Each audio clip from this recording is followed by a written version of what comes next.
Hello. അപ്പോൾ കോളേജിലൊക്കെ പോയി അഡ്മിഷൻ എടുത്ത് ആ ഒരു പ്രൊസീജിയർ കഴിയുമ്പോഴത്തേനും ഒരു 3 മണിയായി. അതുകൊണ്ട് തന്നെ ഭയങ്കര വിശപ്പുണ്ടായിരുന്നു. അപ്പോൾ ആ ഒരു ഭാഗത്ത് നല്ല റെസ്റ്റോറൻറ്റ് നോക്കി കുറേ അലഞ്ഞു. പിന്നെ കണ്ടുപിടിച്ചു ഗൈസ്, ഫുഡ് സിറ്റി റെസ്റ്റോറൻറ്റ്. സത്യത്തിലേക്ക് വേണ്ടത് അൽഫാം മന്തി കഴിക്കാൻ നല്ലൊരു തോന്നലുണ്ടായിരുന്നു ആ ഒരു ടൈമിൽ. പക്ഷെ ചോദിച്ചപ്പോൾ ഗൈസ് അവിടെ അൽഫാം മന്തി ഇല്ല. അപ്പം ഞാനും അമ്മയും കൂടിയിട്ട് ഫ്രൈഡ് റൈസും ചില്ലി ചിക്കനും ഓർഡർ ചെയ്തു. പാറു ആണെങ്കിൽ ബിരിയാണി, മാധവനും അമ്മയും സാദാ ചോറും പിന്നെ എന്തോ ആവോലി വറുത്തതും അങ്ങനെ എന്തൊക്കെ ഓർഡർ ചെയ്തു. ഞാൻ ഇത്രയും പ്രതീക്ഷിച്ചില്ല ഗൈസ്, ഇത്രയും കറികൾ വരുന്നത് ഞാൻ പ്രതീക്ഷിച്ചിരുന്നില്ല. അങ്ങനെ ഇത് വാങ്ങിയാൽ മതിയായിരുന്നു. ഇത് കണ്ടപ്പോഴേ എൻ്റെ വായിൽ വെള്ളം മൂറാൻ തുടങ്ങി ഗൈസ്. പിന്നെ ഞങ്ങൾ കഴിച്ച ഫ്രൈഡ് റൈസിനെ കുറിച്ച് പറയുകയാണെന്നുണ്ടെങ്കിൽ ഈ അടുത്തൊന്നും ഇത്രയും നല്ല ഫുഡ് കഴിച്ചിട്ടില്ല എന്ന് വേണമെങ്കിൽ പറയാട്ടോ. എല്ലാവർക്കും ഭയങ്കര ഇഷ്ടപ്പെട്ടു, എല്ലാവർക്കും ഒരേ അഭിപ്രായം തന്നെയായിരുന്നു. പിന്നെ ഞങ്ങൾ ഓർഡർ ചെയ്ത ഫുഡൊക്കെ വേഗം വന്നു. പാർക്കുട്ടി ഓർഡർ ചെയ്ത് ഒരു 5 മിനിറ്റ് ലേറ്റ് ആയി ഗൈസ് ബിരിയാണിക്ക്. എന്തായാലും ഞങ്ങൾ കുറച്ച് ഫ്രൈഡ് റൈസ് കൊടുത്തിട്ട് അതിനെ സമാധാനിപ്പിച്ച് അവിടെ ഇരുത്തി. ഞങ്ങൾക്ക് എല്ലാവർക്കും ആ ഒരു ടൈമിൽ ഭയങ്കര വിശപ്പുണ്ടായിരുന്നെങ്കിൽ പോലും ഇത്രയും കൂടുതൽ കപ്പാസിറ്റി ഉണ്ടായിരുന്നില്ല ഗൈസ് വയറ്റിൽ.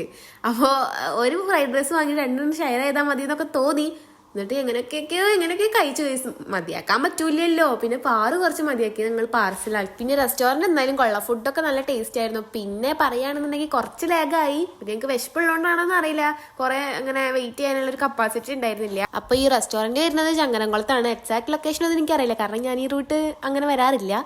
സോ ചങ്ങരംകുളത്താണ്. അപ്പോൾ ബൈ.